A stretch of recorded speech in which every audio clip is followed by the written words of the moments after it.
Hello everyone, today I'll be making a juice that helps you to improve your eye vision. Sweet potatoes are full of beta-carotene, which is a carotenoid and antioxidant that promotes night vision and overall good eyesight. Sweet potatoes are also loaded with vitamin C and E.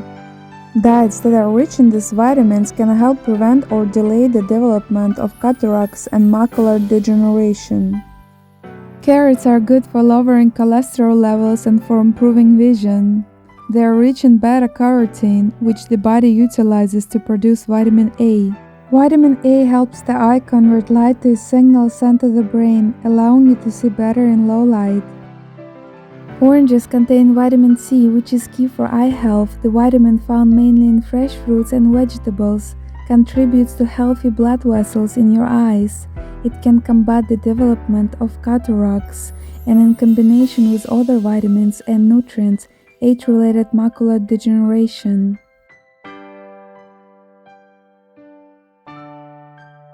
Thank you for watching. Please like and subscribe to my channel. See you next video.